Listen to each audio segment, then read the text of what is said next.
Good afternoon, everyone. Nice to see such a full house today. I understand that I think you were expecting around 70 people at First Glen, then it grew to over 100. So obviously we have a lot of interest. My job is going to be very similar to yours today, to listen and see what Kevin and his team have put together for us. And whilst I'm here, I'd like to thank Kevin and his team for the work they've done and continue to do. So I, like you, look forward to hearing from the team, and let's see what's in store for Bermuda in the next year. Thank you.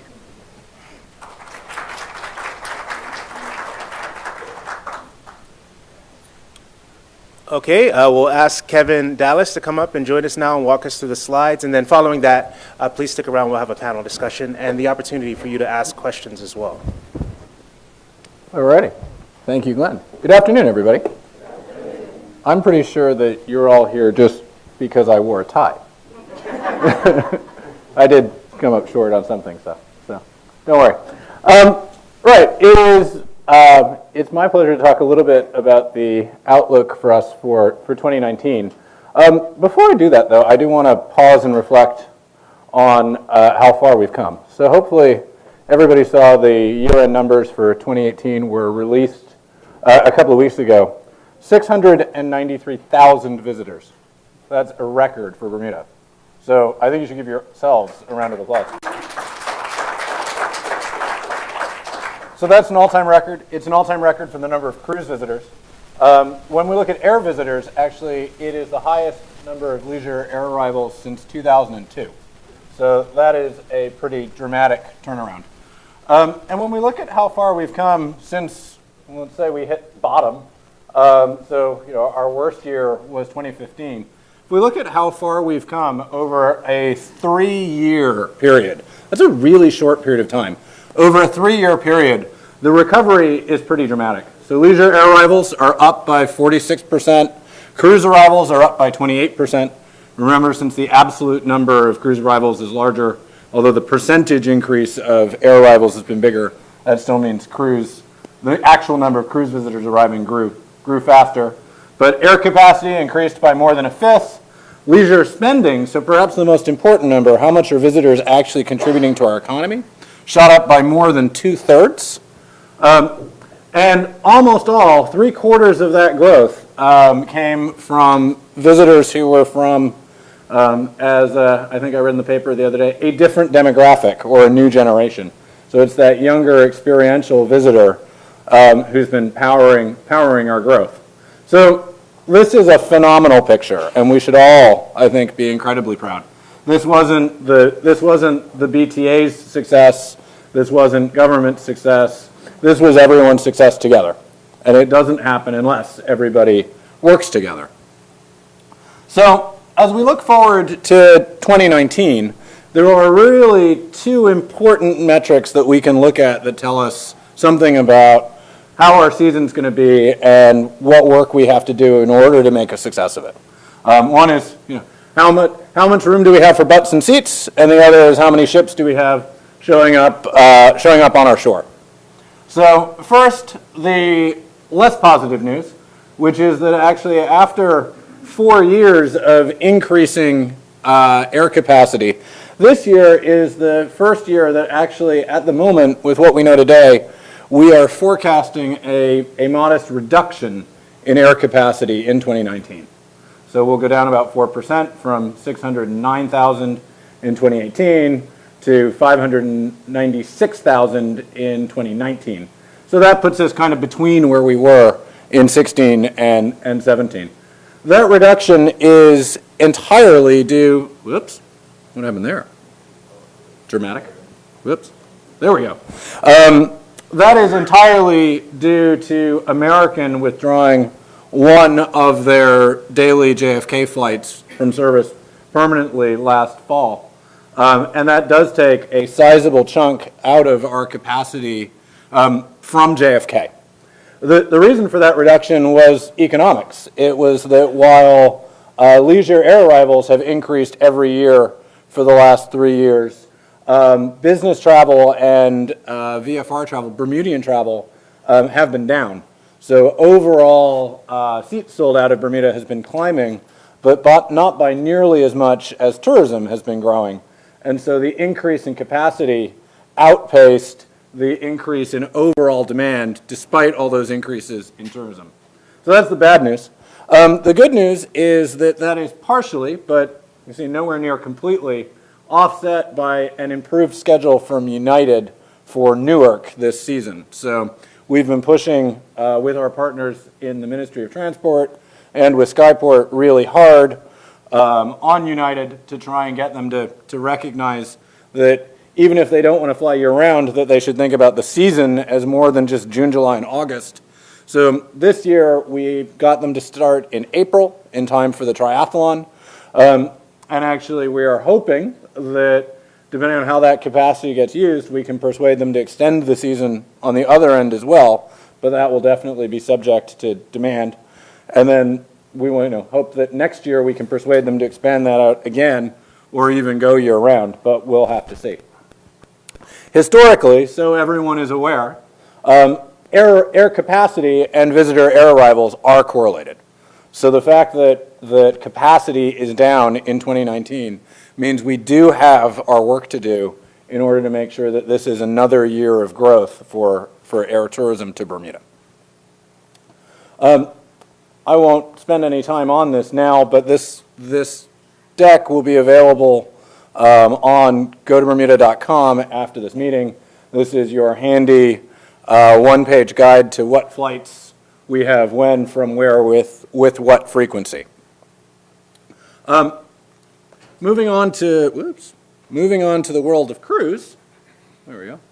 In 2018, again with our partners at the Ministry of Transport, we were incredibly successful in getting our cruise season to be better distributed. So one of the things we know, and that's reinforced within the National Tourism Plan, is that cruise can play a really valuable role in helping us with our seasonality challenge because the cruise season has gotten longer and longer. And so particularly in the spring and in the fall, having more cruise volume helps make more of our tour operators and more of our restaurants and our other tourism partners viable.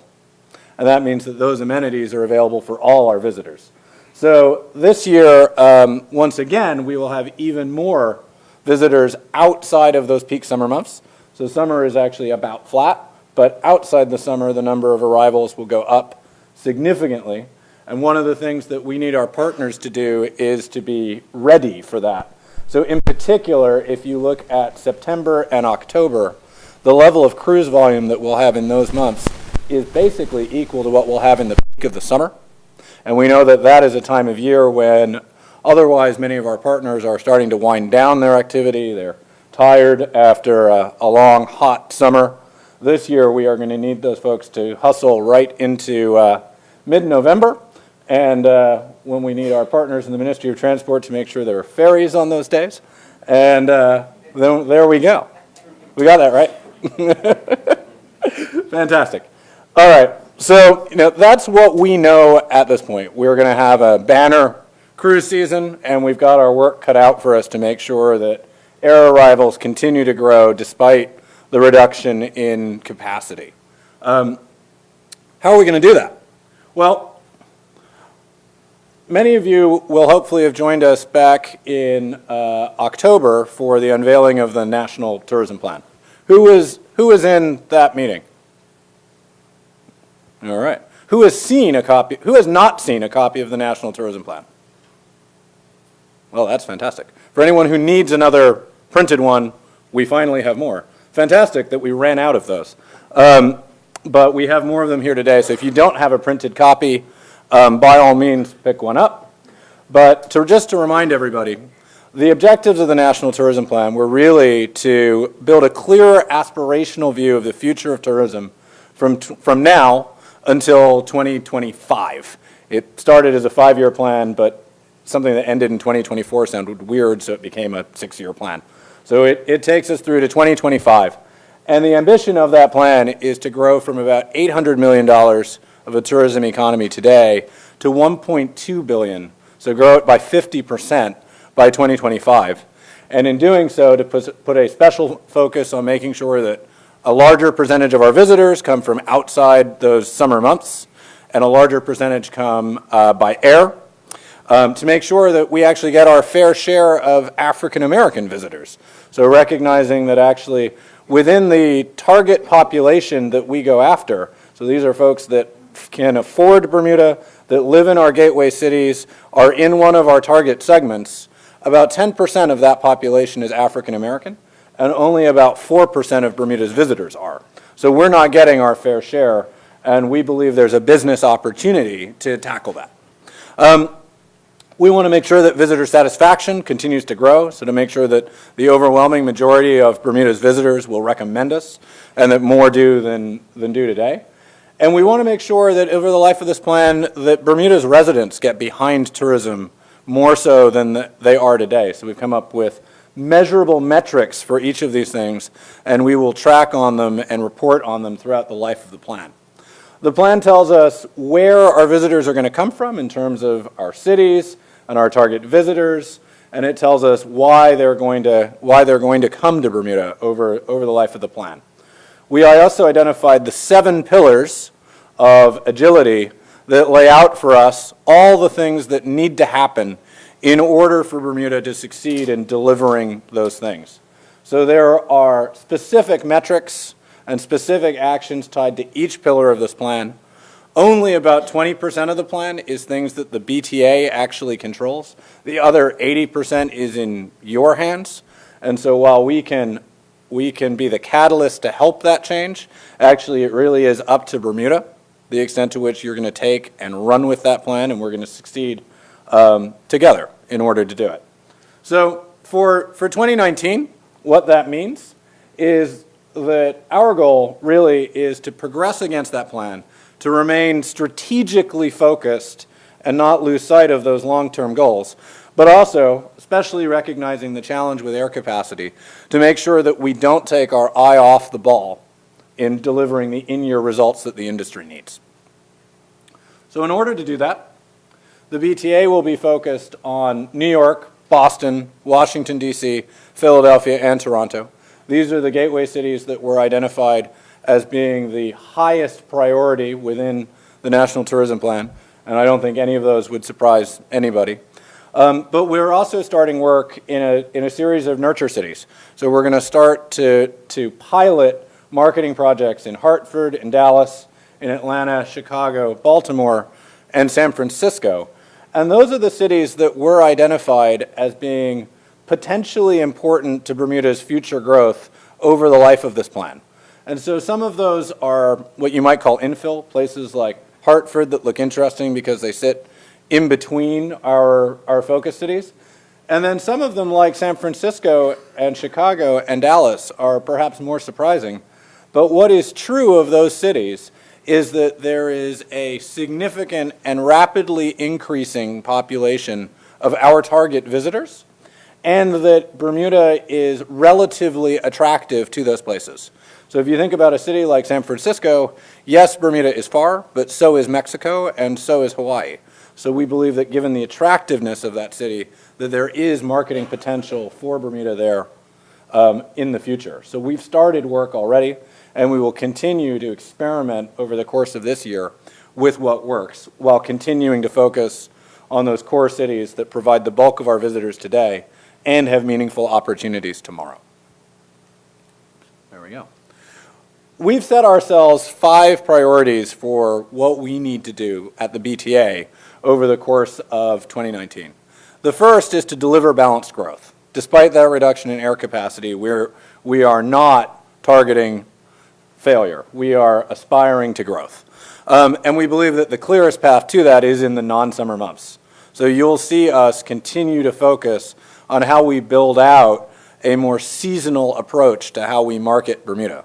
So for example, if anybody goes to Bermuda.com right now, you'll find that we've built out a winter content hub that emphasizes all the things that we think are signature experiences in Bermuda in the winter. Then you'll see spring, then summer.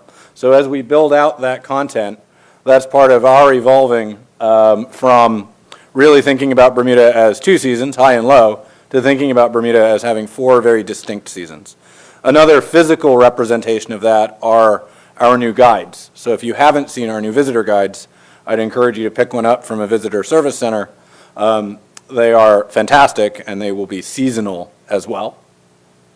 The second is that we're going to continue to focus on the high priority segments that are identified in the plan. So the experience enthusiast, the adventure seeker, and the jet setter. And on the product and experience side, we will continue to invest in the things we need to do in order to have a better proposition for what we call the active family. So what we identified in that National Tourism Plan was that active families will be an important part of our future growth.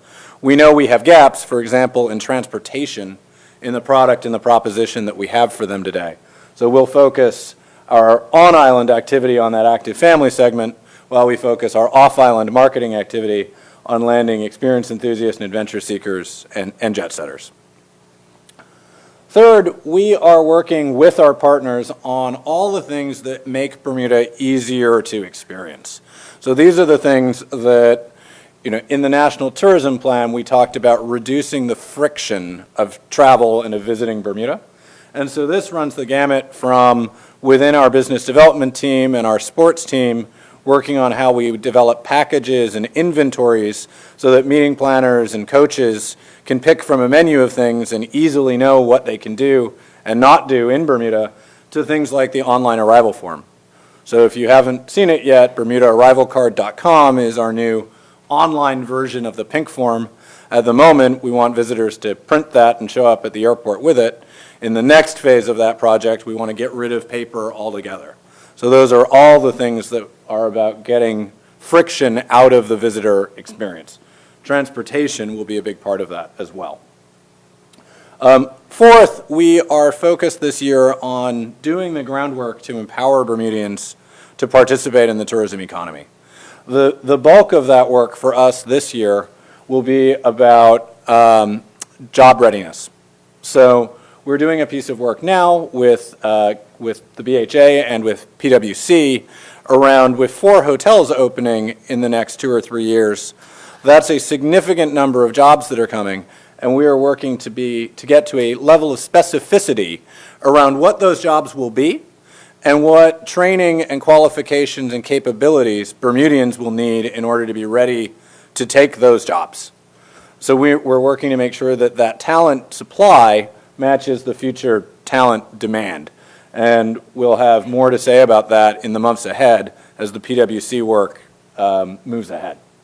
So phase 1 of that will be what's the statement of the problem or what's the opportunity. And phase 2 then will be telling people about it and a plan to get people ready for it. I saw it playing out on social media today with people saying, what in Bermuda is going to create 50 jobs in the next 2 years? And the answer is, well, actually there's one industry that's going to create at least 500. And strangely, nobody's talking about it. So we have our work cut out for us there as well. And then the 5th priority is really around the rollout of the National Tourism Plan itself. So recognizing that 80% of that plan is outside our direct control, we'll be doing information sessions.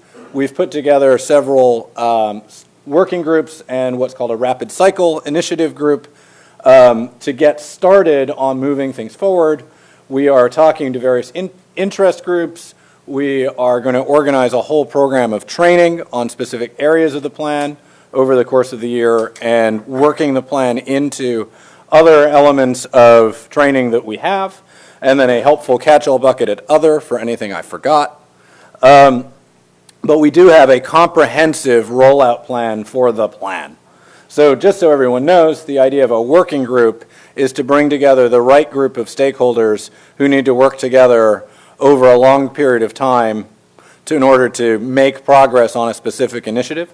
The idea of a rapid cycle initiative is to say, let's bring together a group of people for what should be a quick hit, a quick win. Let's bring together a group of people to make a recommendation on how we solve for something, and then let's make a decision that we're either going to move that forward or not, but not let it sort of languish in progress forever.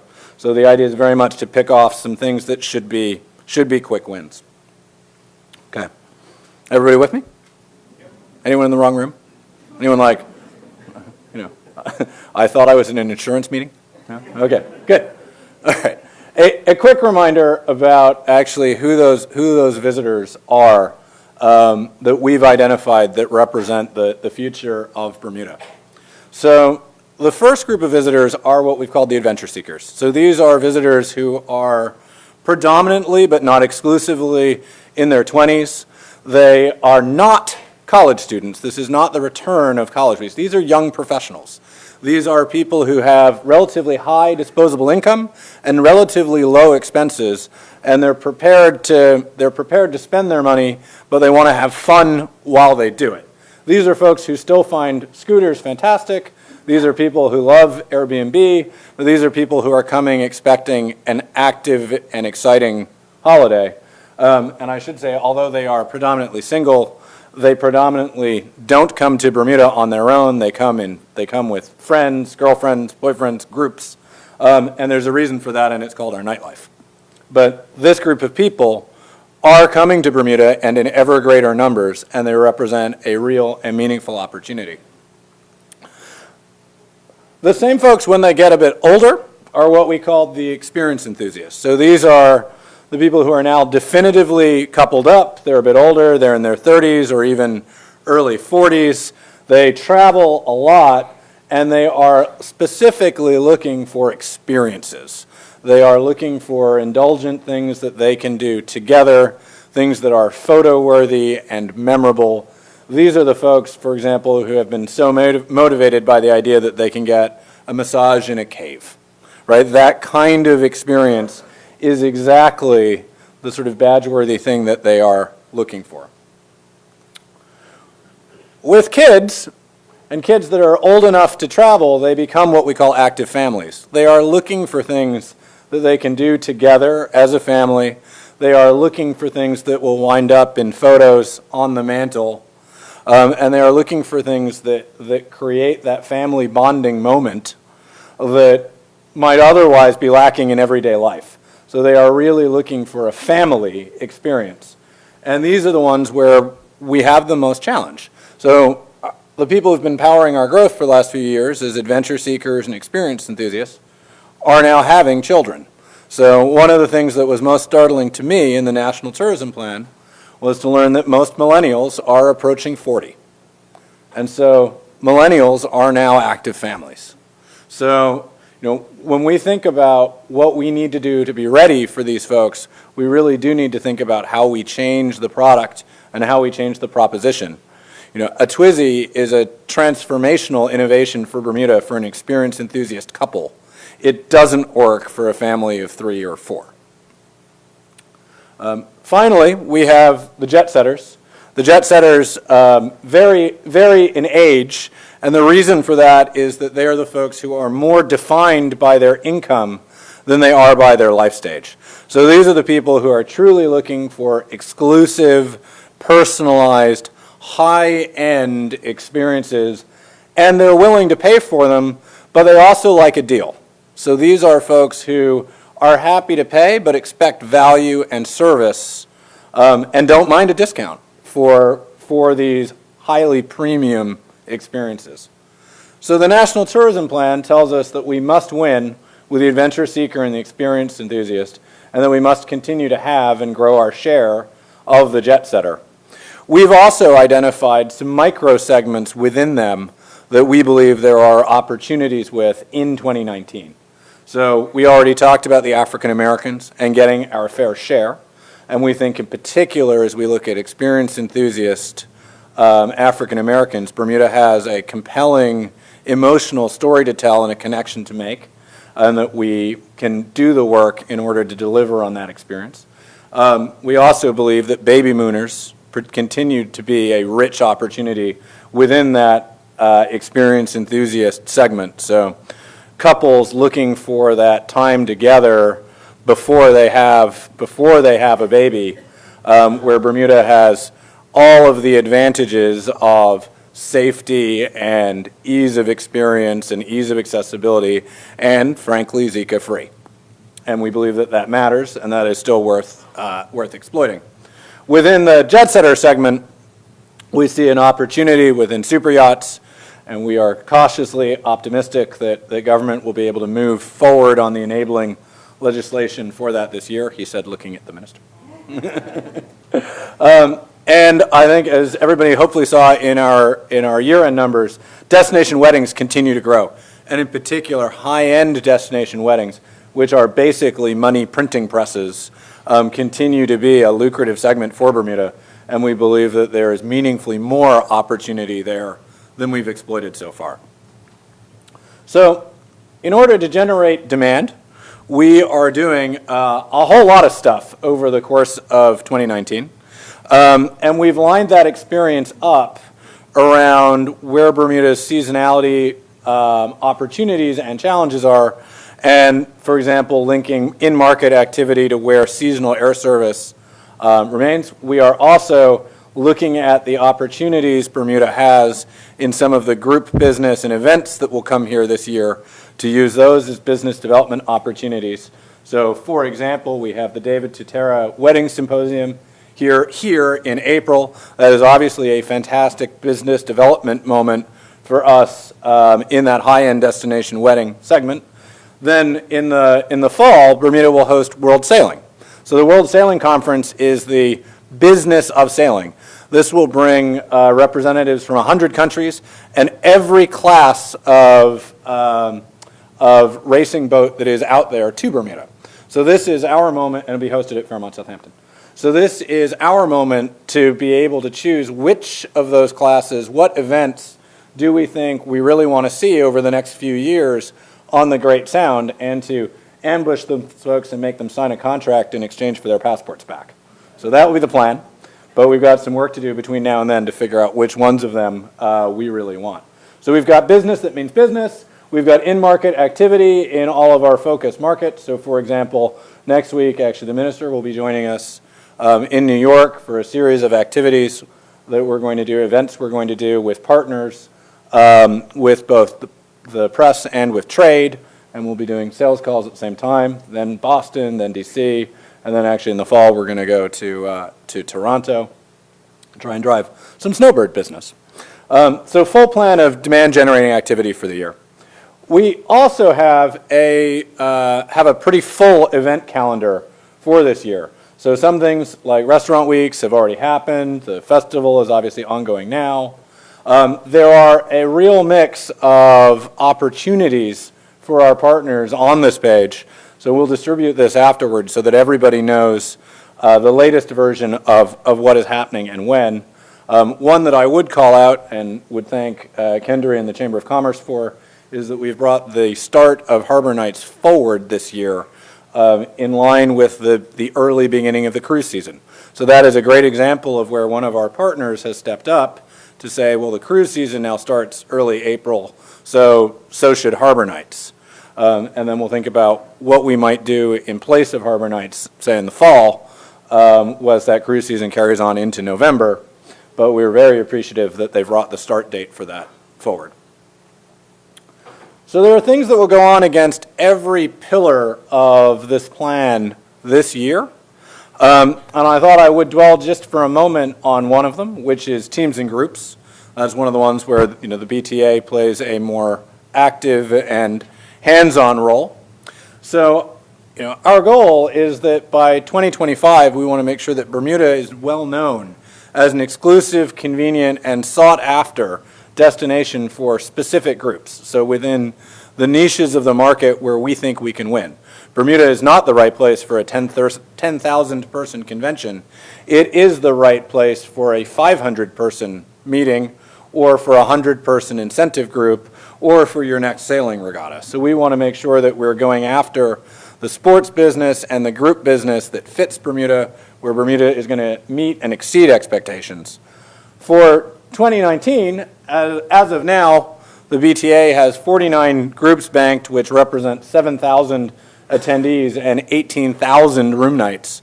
That is not where we want to be for the year, so we actually are doing a bunch of work now with our partners in order to generate more business in the year for the year, and we would welcome any referrals that anybody has. We're always happy to pursue those as well. But the team, the business development team in New York, now led by Simon Bowden, who is a Bermudian who has recently come to work from Fairmont at the BTA, and we are really pleased to have him back. So led by Simon on the business development time and Hazel Clark on the sports side, we are really hustling to deliver both for this year and future years. To support that growth, we thought we'd show you the new sales video for groups and meetings. Here we go. Whoops. Well, that doesn't work. Local boards like 515 from JFK to boards like 515 from JFK to Bermuda. Yeah, it sounds great, doesn't it? Hold that thought. I think I know what's wrong. I got it. He always tries to rescue me. I got it. It's what happened to your hair.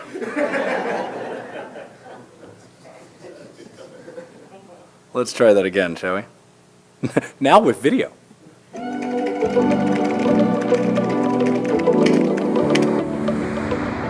Local boards like 515 from JFK to Bermuda.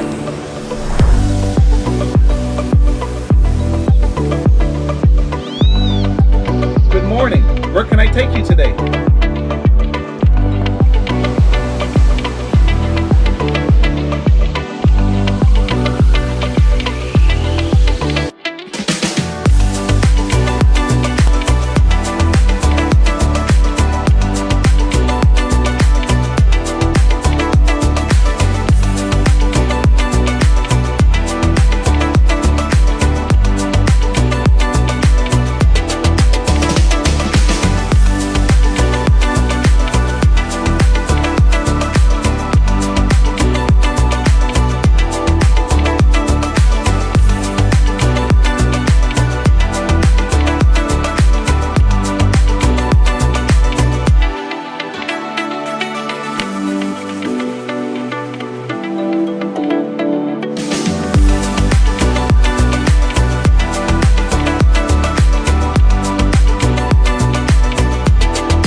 So I think that's a great example of also what we're talking about when we're talking about making Bermuda easier to visit and easier to experience. Because to be able to show a meeting planner or to be able to show a wedding planner what it is that they can experience and to be able to use video to highlight some of the inventory that we have, some of the new event spaces that we have, and the kinds of events that we can stage here is enormously valuable in being able for them to picture what it could be and making it easier for them to get to yes.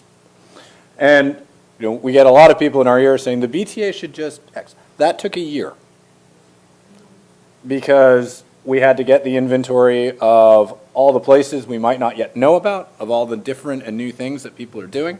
And then you've got to capture all of that footage in sufficiently high quality to be able to use it for a purpose like this. So none of those things are easy. So when you are all tapping us on the shoulder saying, why don't you just do X, we're usually working on it.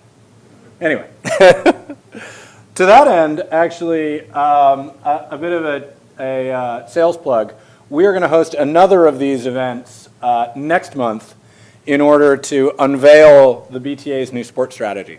So I think everybody knows that we made some organizational changes last year. One of the things that we did was to create a sports tourism team. So Hazel Clark, who is, I don't remember if it's 3 times or 4 times, 3-time Olympian, there we go, 3-time Olympian in track and field, joined us as the BTA's first sports director. We've been working first on the National Tourism Plan and then off the back of the National Tourism Plan to say, in what sports do we really think Bermuda can win? Where are the gaps in our portfolio? What are the priorities then for both product development and sales activity in the world of sports, and how do we organize ourselves in order to go after them? So we are just about ready to unveil that. So we'll have another session like this next month all around sport. Stay tuned. And Hazel's much more interesting than I am. We've also I told you about working groups and rapid cycle initiatives. So we've actually put together the first set of those to bring together stakeholders to make some progress on the National Tourism Plan.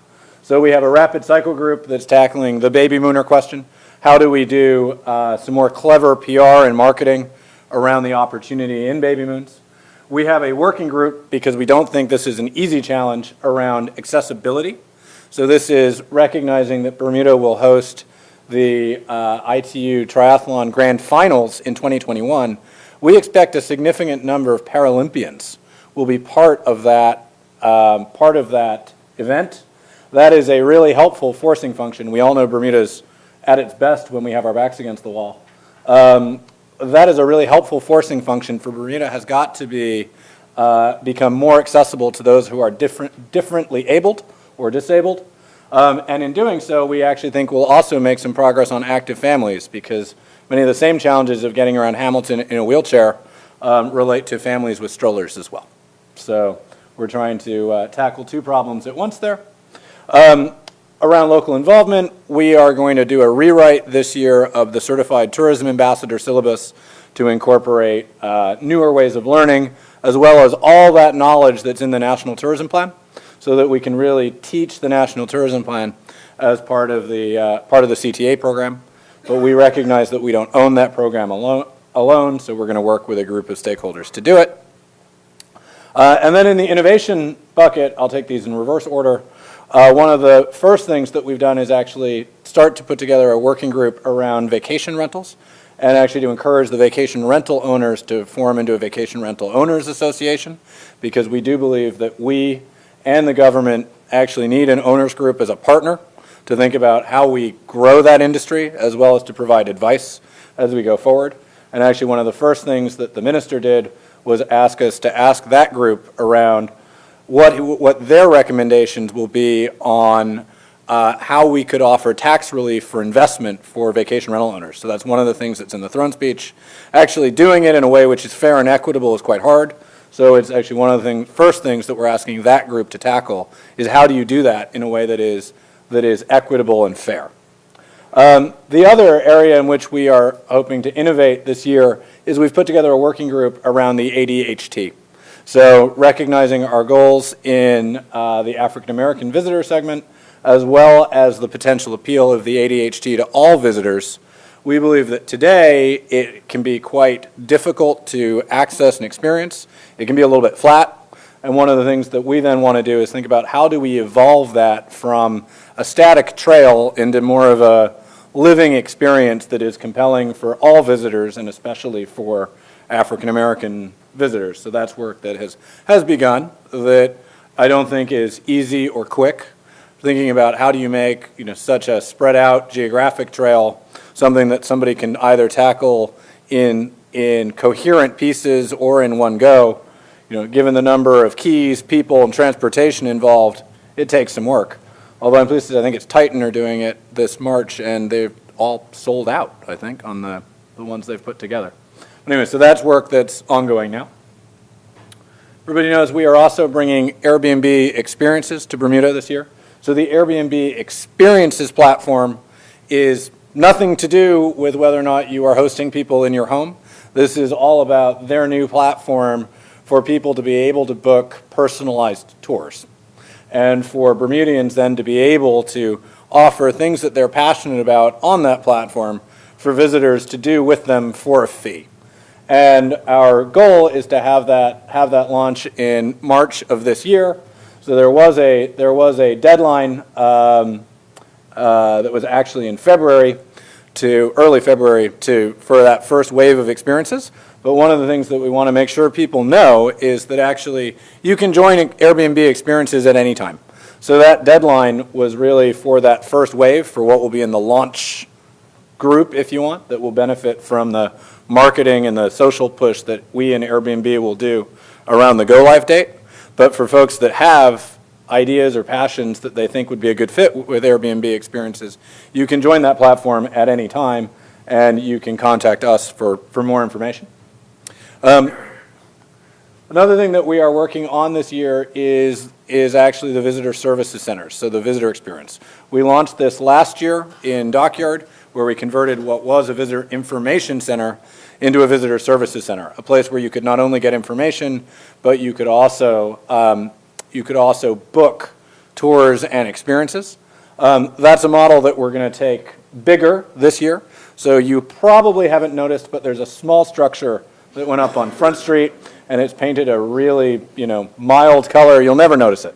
No, there is a 3-story visitor center that has gone up on Front Street. It is the Artemis Hospitality building from the America's Cup Village. It has been repurposed and reimagined as a visitor center. So the ground floor will be a visitor services center. The second floor will be a bookable event space. And the third floor is actually a pop-up space for entrepreneurs. So we ran a RFP for that, and we have 4 very different, very talented, and very keen entrepreneurs who put their hands forward for that, and we'll be able to announce the results of that process shortly. But that will open in April. And that's more pictures of what it looks like. And then we're doing the same in St. George. So we recognize that St. George's is worthy of investment. And so we took over the old Visitor Information Center at the end of last year. It's been spruced up for the winter, but then in the spring, we'll open a new VSC that will have all the same services that we have in Dockyard and in Hamilton. It will be in what is best known as the old Gosling store. So we did a footfall analysis recognizing where cruise and ferry passengers come from, where people get off the bus, visitors coming from the St. George's Club and folks staying at Antonia's Inn or one of Philip's Airbnbs. And so we basically went with the very center of the town so that the VSC becomes the gateway for everyone into the town. It's also an area of York Street that needs some economic renewal. And we hope that by putting the VSC in the center of it, we're going to create an economic opportunity for people to locate around it. And that will open in April as well. We'll need you for a ribbon cutting for that. Right. I won't belabor this now, but we have a whole program of education, as I said. So there will be both content-specific sessions happening around things like BTA Connect, how to make the most of Google My Business, which continues to be an important priority for us. The TripAdvisor sessions, I think, are all sold out, aren't they? We've added more. So the TripAdvisor, how to manage your profile on there, as well as things like the CTA program, the National Service Standards. So we want to really ramp up enrollment in that this year as well. So a whole series of dates, all of which we'll publish after this meeting. And that is about it. So remember this. This is your one-page guide to everything Bermuda needs to do to succeed in 2019 and beyond. And we'll organize everything that we do around it, and we hope that you do as well. And you can find that on go to bermuda.com/BTA, along with everything else that we ever do. Glenn is now giving me that get off the stage look. Right.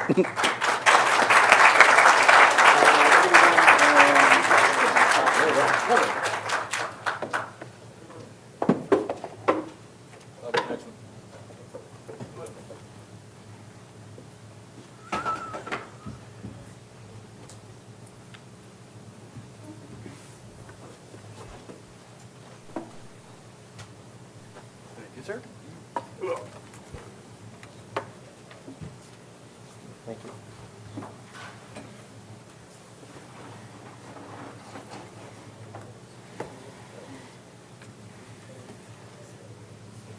How about a round of applause for David in London on the set change? Thank you, guys. All right, that went very fast. Thank you, Kevin. I'll introduce the panelists now who I will ask to join us on stage. Kevin is already here. Aaron Adderley from Skyport.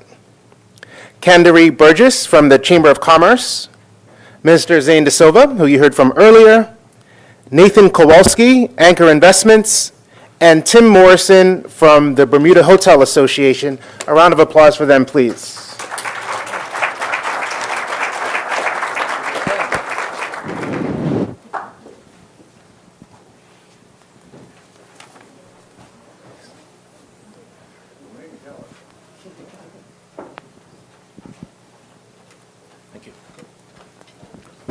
I'm going to stay over here. All right, so I'll ask a few questions of the panelists, but please prepare your own questions as well, because we'd love to have you participate in this conversation. And there's Aaron. All right, great. So, Tim, why don't we start with you? You saw the historical correlation that Kevin showed us for air capacity and visitor arrivals. They kind of move in lockstep. So when you see that there's going to be a slight decline this year, what does that mean for you in the hotel business? And what are you already seeing in terms of pace? That's a big question. So Starting big. Yeah, so it's very, it's unfortunate. It's disappointing to see the decrease in airlift, because to any destination, it's about getting airlift and getting people to the island and getting them to the destination. So we have the challenges with reduced airlift. You're just going to have more competition or less competition. So with that less competition, prices are going to get more expensive. You're going to have less availability of flights, less flexibility, and you're going to have less people coming to the island. So it's definitely something that we're not happy to see, and hopefully we don't see further reductions with it. And then when you look at the New York stats, I think right now we probably don't notice it that much, but if you look in the summertime, it's down about 20 to 25% when you look at that number of airlift coming in from New York, and New York is that main key feeder city for us. So as we know, it was at the top of the list in all of Kevin's presentation. So it's definitely concerning. Don't know how that's going to hit us now, because you have your leisure and your independent traveler that is booking 45 days out in a lot of respects on average. But for us, so on pace for this year, we were just down with regards on the individual pace, but we definitely have noticed it on our group side. And so group, we've got some work to do with the BTA, work to do with ourselves to get out there and really try to maximize, because that Q2 is key for us, of course, the May, the June for the business for the hotels, and then into the fall. So being able to maximize that group business over that period is also very important to us. Okay. We'll go to Nathan next, since he's sitting right next to you. From a business travel perspective, we saw that air capacity number going up over the last couple of years. It's going to be down slightly, as we've been talking about. What does that mean from a business travel perspective? Well, that's a good question. By no means I'm an expert on that, but I think part of it is it's kind of almost a chicken and egg. Part of it comes down because there's less business traveling here, and maybe if we had more business and more people coming in the first place, it would drive load, which would increase airlift as well. I'm not sure which one drives the other in aggregate, but that's what I'm hearing is you would have a problem if you're trying to do business and you couldn't get a flight, but I don't think that's the major problem right now. I think part of it's just the general economic activity in Bermuda overall. Okay, well, on the same subject, we'll go to the minister next. We kind of are living in a slightly new normal, in that the government and the BTA are working with Skyport on airlift strategy. So can you just explain what the government's role is in that overall process? Thanks, Glenn. Of course, I'm new in the seat, and I'm learning a lot in the last couple of months. But our role is to work with Skyport as much as we can. We've had many conversations in the last few weeks in particular. As we've had these conversations with both between Kevin, who's been a great help, between Kevin and Skyport ourselves, and recently has joined us CCC. We know that we have a challenge with regard to the new setup, having Skyport as a partner. And I think that we all know that in order to increase the numbers, we have to work together. I think, I'm hopeful that we will continue in the vein that we have the past few weeks. It's a new thing for us. Skyport are driven by numbers. BTA obviously are driven by numbers, and the government are going to be driven by numbers. So when we hear things like the loss of air capacity, it's not a good thing. My only hope is that with the loss of capacity, and that any empty seats will no longer be empty. It's going to be a work in progress. I think some of the things that we are doing with regard to trying to encourage more businesses to come to Bermuda, I think as we do that as a government, and as the BTA do it with regard to tourism, as a hotel association do it in driving their business, Skyport will do it to drive their business.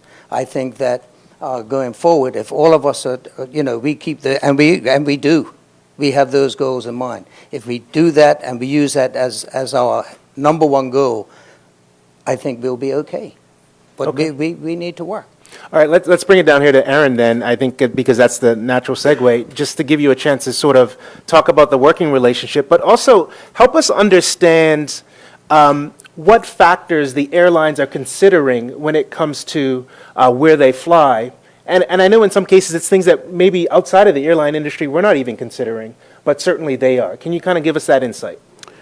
Yeah, sure. I think, with regards to the relationship, first and foremost, I tend to think that we have a very good and productive relationship.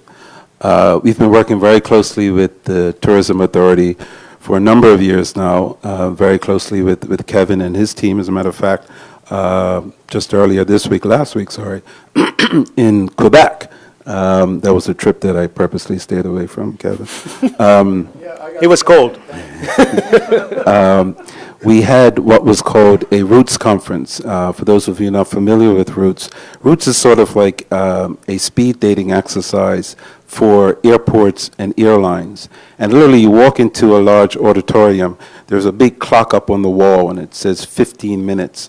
And once the bell rings, you're to sit down at the table with the airline that you're interested in meeting with, and the clock starts ticking. You have 15 minutes to make your pitch. The idea for these Roots conferences is not to secure new services, but it's to initiate the dialogue so you can build off of that and work toward getting a new service over time. But I think our relationship is very good, very productive, and we work very well together. In those meetings that I've certainly had with airlines over the past 10, 15 years, the sorts of things that come up haven't changed at all. The number one question that comes up has to do with our passenger numbers, our visitor arrivals. And I must say, in the early days, it was a bit of a struggle sitting down with an airline and talking about, how can we get you to fly to Bermuda when all we had in front of us was 30 years worth of declining traffic. And we've seen a turnaround in the past 3 years, and I cannot sort of overemphasize how important that is, because for the first time, we can go in front of an airline and have proof in front of us that our numbers are turning around, and that changes the dynamic of the conversation right off the bat. So passenger numbers is very critical. It's critical to an airport development. It's critical to a hotel development. It's critical to a hotel business. So we're all in the business of generating traffic. In addition to that, the airlines are always interested in knowing what you're doing differently. And we're able to share with them some of the unique marketing initiatives that the BTA is pursuing, and that's always a good conversation. Another thing that has sort of worked in our favor has been a move toward more fuel-efficient aircraft, narrow-body aircraft specifically, and that's enabled us to have conversations with airlines about long-haul service to Bermuda, i.e. from the UK and Europe and those sorts of places that ordinarily we could not have had in previous times. Because Bermuda, we're a low-volume destination, so it's very difficult for us to talk to an airline when all they have to service us is wide-body aircraft. So visitor traffic, marketing initiatives, types of aircraft. And one thing I will also touch on, Glenn, is the fact that we in Bermuda have this thing called U.S. preclearance. That is very significant in our discussions. all of us as travelers know firsthand what the benefit is with U.S. pre-clearance. Once that aircraft arrives in our U.S. gateway destination, we get off that aircraft and we walk freely. We don't have to line up in customs with people from a number of other countries who are not speaking English because we've pre-cleared in Bermuda. That's important to us as passengers, but it's also important to the airlines as well because for an airline to operate in and out of a domestic gate, which is what's afforded to them by being pre-cleared in Bermuda, they can go on to another domestic destination and not have to move that aircraft from an international gate to a domestic gate. So when you talk about operational efficiencies, it's really important. So those are the sorts of things that come up. And again, because of the success that the BTA has sort of delivered on for the past few years, our conversations have turned around for the positive. Okay, thank you. That was some really good insight. We'll go to Kendari next, and maybe just shift the conversation slightly to talk about the cruise call schedule that Kevin showed us. There was a lot of action outside of the summer months. 40 cruise calls in the fourth quarter for this year are forecast. We already saw, of course, what you're doing with Harbor Nights, bringing it forward. What are your members saying about this sort of increased activity outside of the summer months? Do they smell an opportunity? Is there more work to be done to show them the opportunity? What's your sense? Well, I think for our members, it's really all about the opportunity to make money. And so when I look around this room, I see many people connected to businesses. And for those people, it's about when we see cruise ships coming into port, whether they come into Somerset or to Hamilton or into St. George's, there's an opportunity for my constituents to sell them their goods and services. And so that's kind of where the rubber hits the road for us. So lengthening the cruise and increasing or decreasing lift would have an impact on that audience for sure, because those people obviously involve themselves in the local economy. You mentioned things like Titan and taking tours. It's not just eating in restaurants. It's not just, attending Harbor Nights. And from a Harbor Nights perspective, yes, we have lengthened the number of weeks. Harbor Nights is, 27 or so years old, and it has gone from a 25-week season, which is almost half a year. I can't even imagine. And it's gone to down as low as 12 weeks. We are up now from 18 in previous years now to 21 weeks, and that is based on the increasing numbers and the interaction that we're now seeing from some of those increased cruise calls. And so if you talk to people in the restaurant industry, they'll tell you that on a busy night in the city, they run with 100% of their staff on working full out. And when that drops off, it is absolutely noticeable. And so for them, it's important that we see a lengthening of that if they're going to make it through what has traditionally been a very defined short season. You lengthen that, then January, February, March come, then they are able to keep their staff employed for longer periods of time, not encourage that extended vacation period. So it's a real economic stimulator when we see lengthening like that. Okay. So let's go to Kevin next then, because Kevin, I've got my own. Kendari excluded because she reacted quickly to this new trend. It can be a challenge to get tourism stakeholders to think and act differently when there is a trend that's very current in tourism. Can you just talk a little bit about that? I'm not sure I know what that is.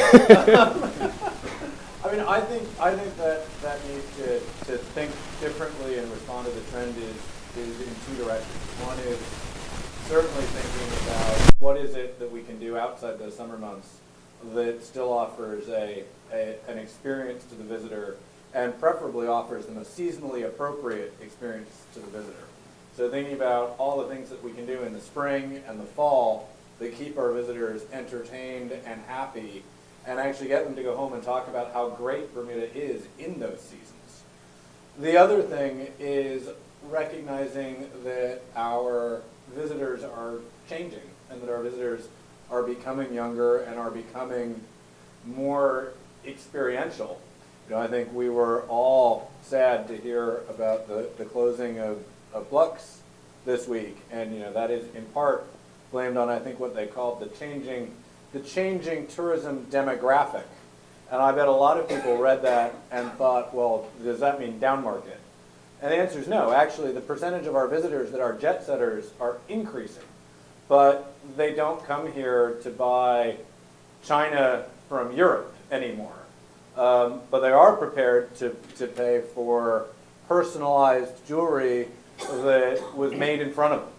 And so we need to think about what is it that younger high-end visitor wants and how we deliver something for them that's right for this generation of visitors. Okay, great. I have one more question for the panel, but please, if you have a question, let London know. He has a microphone out there as well. This question actually is for Nathan. I think everybody in the room knows that the overwhelming majority of our visitors come from the United States.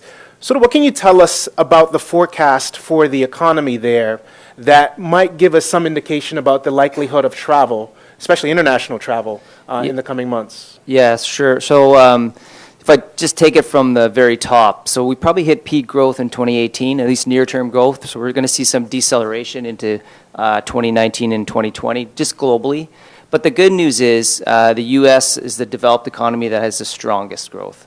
And our estimates internally are for 2.45%. Yes, we have a second decimal place because that's how accurate we pretend to be. But we still see decent growth in the United States versus all other developed economies. And we think the unemployment rate is going to stay sub 4%. And we see wage growth. And actually, there's an interesting statistics I just saw the other day. If you look at the kind of New York, Connecticut, New Jersey area, so that's almost like the core of what we're talking about for airlift, right? There's service wage indicators there that are hitting levels that we haven't seen since like 2010. So really the wage growth and the profitability in the United States in that area is really strong. So we're quite happy about the U.S. right now. We don't see a recession. The odds are rising, but in our proprietary models, there's nothing in the near term. The only other thing to consider, I guess, is there was some volatility in October to December in the markets, and it's kind of skewed bonuses in the New York area. So the interesting thing is I'm not sure how this will pan out, but it'll be kind of interesting to see what bonuses on Wall Street are like, which does kind of trickle down into everything on the East Coast. So we could see some weakness there. I can make a quick comment on Canada and the UK, which are smaller markets, not big for us. Yeah, Canada especially. Give us that one. Yeah, Canada is interesting. So I see a little bit more weakness out of Canada. There's some stranded oil. They have a housing market that's kind of slowing. The economy is slowing. And some of the things that are indicative of that is we see probably a weakening currency in Canada. So from a currency exchange rate, Bermuda all of a sudden becomes a little bit more expensive because we're probably forecasting quite a depreciation in the Canadian dollar, actually, because we see them not raising rates as much as the U.S. and falling behind. So a little weakness out of Canada relative. UK, actually, I don't have much to say because you need to tell me what's going to happen in Brexit, then I maybe pretend to predict something and still be wrong. So it'll be interesting to see what happens in the UK. But it is a potential upside if things get resolved. Okay, thank you. Do you have a question in the audience? Go ahead. Thanks, London. So question probably for Kevin and Skyport. Kevin, you mentioned that you're probably already discussing these things when we tap you on the shoulder. So my name is David Cahill, Bermuda Charge. British Airways, only direct flight to connecting Europe, and we've talked about reduced air capacity and making Bermuda easier to experience. Is there any conversation happening with regards to European connections? That may be one for Aaron. Yeah, we are having conversations as we speak. I talked a bit earlier about aircraft becoming more fuel efficient, not just any types of aircraft, but specifically narrow-body aircraft. One of the challenges for us historically has been who could we get to compete with British Airways, number one, and number two, whether or not that airline had a suitable aircraft. So when you start thinking about folks like Virgin Atlantic, which has often been talked about, they tend to move large numbers of people to destinations where they actually have a stake in the room inventory. So it's a specific business model that they operate under. So Virgin has always been a difficult partner to sort of partner with. But these changes in aircraft type has sort of enabled us to sort of spread the net a bit wider. So we are having discussions. I'm somewhat encouraged about the route, not only from a local standpoint. Obviously, folks like yourself and most everybody in this room would love to be able to fly to the UK, get off the aircraft, stay in the same city and the same airport, and then connect to somewhere in Europe versus doing the Gatwick Heathrow hop that many of us have to do now. So I'm not concerned about the demand for that type of service in Bermuda, but I also think that there's a demand from the UK and European cities as well. For those of you who may remember, many years ago, maybe 10 years ago now, we had an airline called Zoom that was operating. It had some challenges, but they operated for one full summer to Bermuda. And when we looked at the number of passengers on British Airways the year before Zoom and the year of Zoom, there was a difference of one passenger. And why is that significant? Because it suggests to us that there was zero cannibalization. So every passenger that Zoom was able to generate was strictly stimulation. That being said, it wasn't stimulation specifically for leisure travel. It was the stimulation of persons visiting friends and relatives. 10 years ago, we had a much larger expat population on the island, and their friends, girlfriends, boyfriends, extended family members were coming to visit them. So that's who was filling that plane. So, which leads me to another conversation, Glenn. I'm sorry, cut me off if I'm going too long. But we have three key market segments in Bermuda when it comes to air travelers. It's the leisure visitor, it's the business traveler, and it's all of you, the residents. And what happens is when we have a softness in any one of those three markets, it puts an overdependence on the other two markets to sort of pull up the slack. And that's exactly what's happening today. With softness in the resident travel, with softness in the business travel market, a lot of pressure is being placed on Glenn and Kevin to drive those leisure numbers, to fill those airline seats.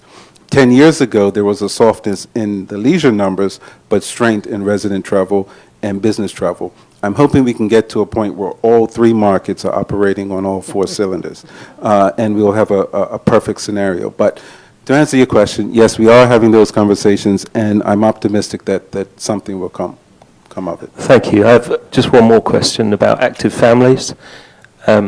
So I'm doing my bit for Bermuda Tourism. I had 15 visitors come and stay last year from the UK, and they all take part in the experiences over here. This July, I have two families coming to visit. So 4 adults, 4 kids, and my family with 1 child. So there'll be 11 of us that want to be in Bermuda at any one time in a different location. We're looking at the electric bikes, e-Tours Bermuda, as a good opportunity to get around in a green way, have lots of fun, have a good experience. Are we to expect any regulation with regards to that? It's not clear at the moment really whether there are restrictions, because they're motorized vehicles, right? They can go quite fast with like people on them.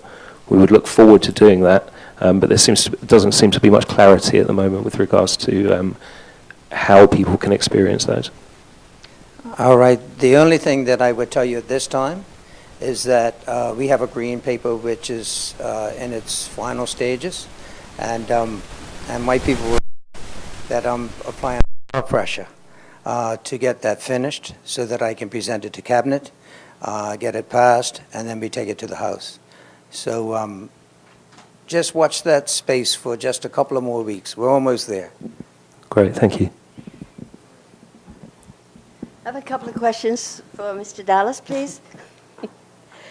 First of all, I see no mention of the seniors. Is Bermuda no longer interested in seniors and retirees as a group visiting Bermuda? That's my first question.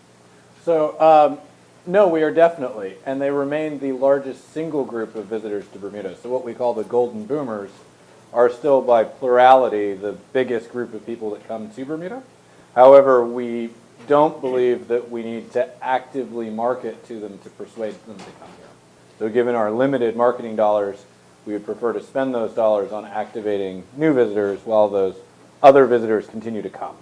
So when we model out what we expect to happen between now and 25, the golden boomers as a percentage of our visitors is expected to fall, but the absolute number of them coming actually rises slightly over the forecast period. Thank you.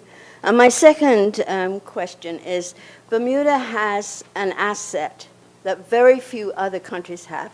We are a World Heritage Site. And I expect you'll say no one's interested in that. Mm-hmm. That's our fault. We should be pushing that. Mm-hmm. Our competitors are not World Heritage Sites. Mm-hmm. We have a lot to offer. When a town in Europe gets World Heritage status, they start building hotels for the rush, people mm-hmm. coming to find out, what is it, what makes this destination so special to get this amazing award? Yeah. We have it. Williamsburg doesn't have it. And I realize, looking at all this, no mention of that side of our tourism. So in the detailed version of the plan, there is an awful lot about St. George, an awful lot about our UNESCO World Heritage Site, and an awful lot about other elements of Bermuda's culture. I think one thing that's been misunderstood in the plan is that because it's not a chapter or an appendix, and instead it's spread through every pillar of the plan, people have thought it wasn't there. I mean, I think what you're talking about is a great example of where people point fingers at the BTA and say, you guys should market more, and what we actually need is everybody to work together to get something done. Because we could market the hell out of the UNESCO World Heritage Site today, and then they're going to go to St. George's and stand in the car park that you call the square and look at a bunch of shut shops. And so in order to make sure that that experience that we'd be marketing actually stacks up to visitor expectations, there's a whole lot of work that actually needs to happen. And I know that the mayor and the other folks that are interested in the UNESCO World Heritage Site have been working on, well, what is that integrated plan for that site look like? And I think we are very keen to be a partner in that process, but we can't own that process. It's not our World Heritage Site. It is St. George's and Bermuda's World Heritage Site. And I don't think the product is ready for mass marketing. So there's work to do on both sides there.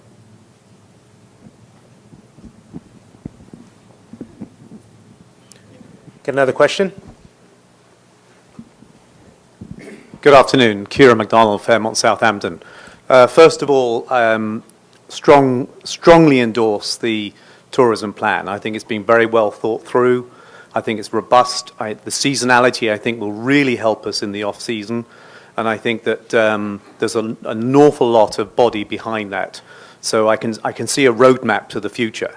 When you look at some of the metrics, and Glenn, you and I were chatting through some of the metrics recently, and we're looking at that 52% growth to 56 in the off-season. Doesn't sound like a lot, but actually when you extrapolate the numbers, that's an extraordinarily large amount of increase in the off-season, that October to May. So on an airlift standpoint, I'd just be interested in looking at that from a standpoint of airlift. Do those sorts of numbers align to your projections going forward into 2025? Mm-hmm. And then, Minister De Silva, from a transportation standpoint, I know you've got a lot on your plate there as it relates to addressing current issues, but I'm particularly interested in the Bermuda Railway Trail. I think that is such an untapped opportunity in terms of access across the island. In its current condition, our guests can enjoy it and experience Bermuda, but think what it could be if it was transformed into something that really does open it up as a real access point that gets people off the road and can use it in a very seamless, fast way if they want, relaxed way if they want, but an experiential way. to achieve that is going to need significant investment. And I would like your views on that as to whether you feel an investment in that area is worthwhile. Yeah, well, I'll start on the first question and then allow Kevin to chime in if he wants. I know we've talked a lot about those projections. When devising them, we had to sort of just make assumptions that airlift would be consistent. It probably wouldn't be, but that's sort of the assumption we had to make. But we could use variables like hotel rooms, which are supposed to grow during the life of the plan. And that was one of the things that we think could stimulate the increase in the amount of visitors who come outside of the summer months. We think as well those increase in hotel rooms might be one of the triggers that helps us to grow airlift ultimately, because in the past that's been pretty consistent. When you add inventory on the hotel bed side, you have a greater likelihood of increasing the amount of airlift that comes to the island. Yeah, no, I think you said it really well. I mean, we're sort of an awkward middle size that way when it comes to both the island's capacity to hold visitors and then the air capacity that serves us. I think what I would say is that in order to outgrow our seasonality by growing our fall, winter, and spring season, we clearly need that air capacity. So we need year-round service. If there aren't airplanes, we can't have visitors. Right. And Minister, on the railway trail. Well, that was interesting, Kieran. You will know that one of the initiatives of the Tourism Authority was the more use and the more advertisement of our railway trails. Interesting that you should mention if we should be doing something else. I actually had someone that sent me a proposal to put a monorail through the it's amazing the amount of things that have come across my desk in the last 4 months. But no, I think that's something that we could look at. Certainly, I know that the goal was to encourage our visitors to make more use of the trails. And of course, in order to do that, we have to make sure that they're in good shape. A lot of times they were overgrown and, they weren't looked after. And as someone that uses the trails fairly often, I see it for myself. In fact, I remember when I was in opposition, I used to talk about it a lot, especially up in the Southampton area, that, we needed to, look after them quite a bit. And I think down the East End, I think we had a few MPs down in the East End who were going out on weekends, trimming back trees and whatnot. But certainly something that we can look at. I don't turn any idea away without giving it thought and without talking to, whether it's colleagues in Cabinet or colleagues in caucus or any of my colleagues in the Tourism Authority. I've lost the microphone, but I think you can hear me. I think the spirit of where I'm coming from is I think we've got something so unique there in terms of the railway trail. My instinctive thought is a monorail would ruin that. No idea is a bad idea, but I think we've got something there. All it needs to be is made it more accessible and to really promote the heck out of it. I mean, I think that's a good example of, I think that's a good example of one of those things that's in the National Tourism Plan that really has to be a shared priority. So if I look at the people who've actually been instrumental in the progress that has been made on the railway trail, it actually hasn't been government-led or BTA-led. It's been Friends of the Railway Trail led, and I think Mike and Tucker Murphy have done an incredible job, and they've had financial support, I know from you, actually from the BTA and government as well, and from really the island's whole business community as well. And I think the progress they've made is incredible. I think your point that a bunch more investment is needed is well taken. And I think our job is to take the pieces of it today that are ready for prime time and market those while we worry about how we fix the rest. I mean, I don't think it's a secret that Mike is now working on a piece of work actually in Southampton, around the Fairmont Southampton, around the remediation that's needed for that part of the trail. And I think that piece of work is now fully funded. So I think it's either started or starting soon, so it should be ready this spring. And with an explicit goal of making the railway trail more accessible for a specific activity, which is actually to make it runnable, to make it a pleasant place to go for a run, given we all know how treacherous it can be to do that on our roads. There was an idea to take a specific section of the trail and make it a good run for a visitor or a local. And so I think we're very proud to be supporting that, but we would fully recognize there's a whole bunch more work to do and a whole lot more opportunity there around it, including economic opportunity. Sorry. Yeah, we saw in the National Tourism Plan research a lot of examples in North America of rails to trails where they build an experience along the trail, and it's an economic stimulus for new businesses, for existing businesses. I think it's something that we could replicate as well. Another question? What about attempting to instigate, in America they have on the side of the road, this sort of adopt a highway that locals or residents would adopt a specific area and they were responsible for pruning the hedges, keeping it nice. So rather than the BTA or government having to look after the entire thing, but to get the public involved so that everyone, again, is doing their part so that the BTA doesn't have to do everything. Yeah, I think it's a great idea. That's an idea, and I would add to that, maybe look at the local businesses in the area to support as well. Yeah. Any more questions? Maybe we have time for one more in the audience. How about for getting the youth of Bermuda involved in tourism? I know for myself, growing up with parents and grandparents that were a part of Bermuda tourism, meaning working in the hotels, working in restaurants, and the like.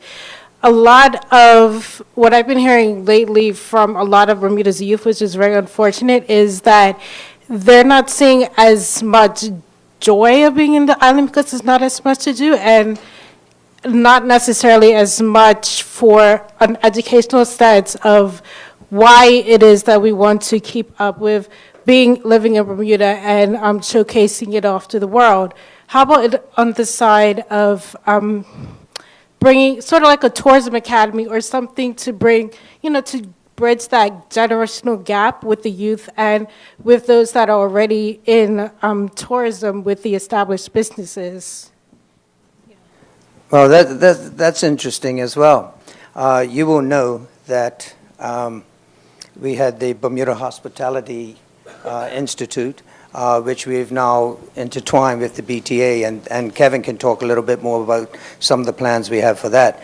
But when you talk about getting our youth interested in the hospitality industry, it's been a challenge for us. If you think about over the last 20, 30 years, certainly maybe a bit longer when I was a teenager, we were all encouraged to go, to work in the hospitality industry.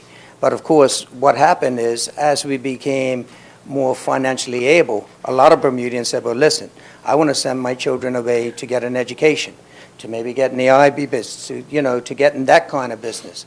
And what happened is we slowly drifted away from it. The other thing that we found a lot, that what would happen is our people would come into the hotel or into the hospitality industry, but they had a problem in advancing.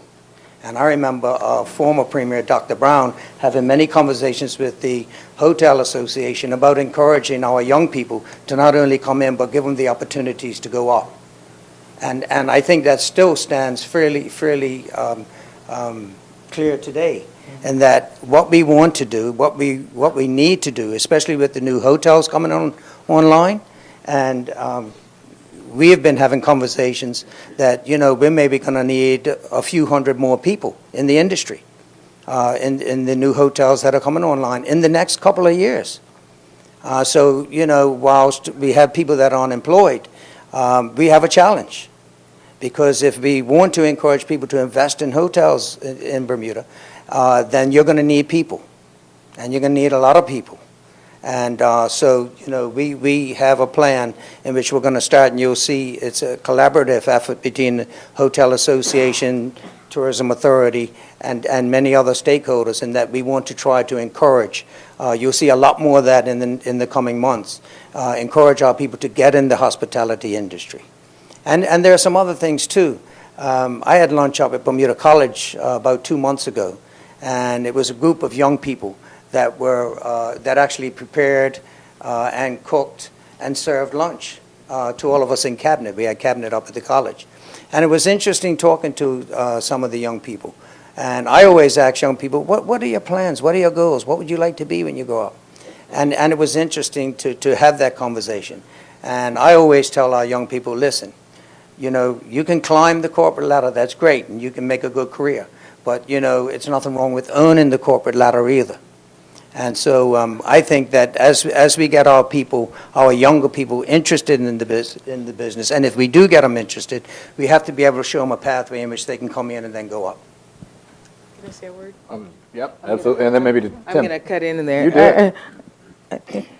I'm really interested in that part of the conversation because I also think there are a number of other ways that young people get involved in the tourism industry without actually working in a hotel. And, you know, I want to just mention a few people that I think are young and involved in tourism but don't necessarily work in, you know, the cookie cutter, the way you think of it, tourism industry.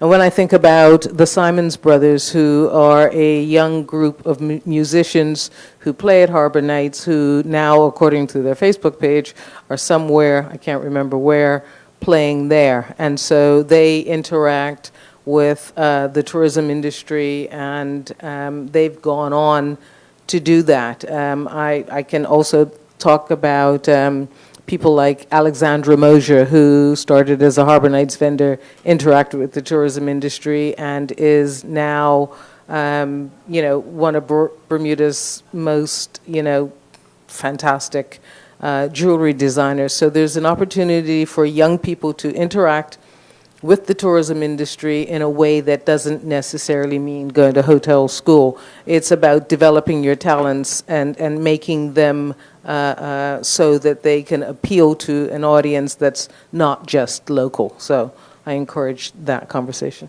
Yeah, we'll give Tim a shot at that as well. The Simons Brothers were in that event video as well, yeah?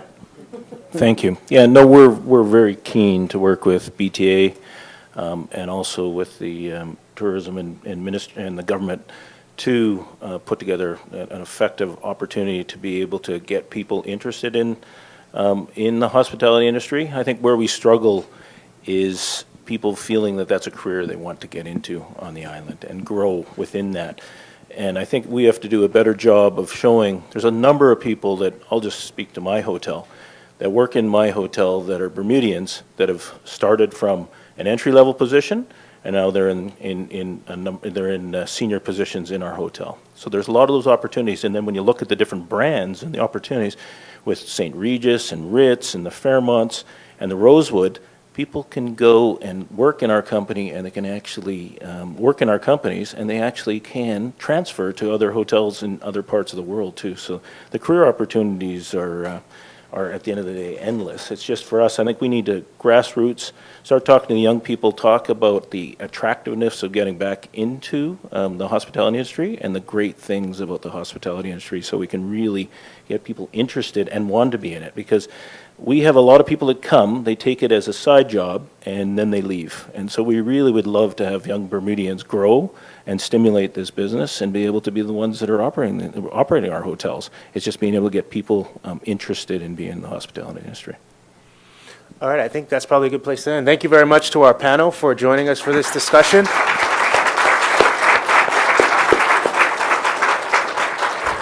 And thanks to all of you for being here. If you, as Kevin said, don't have a copy of the abridged version of the National Tourism Plan, there are some up here.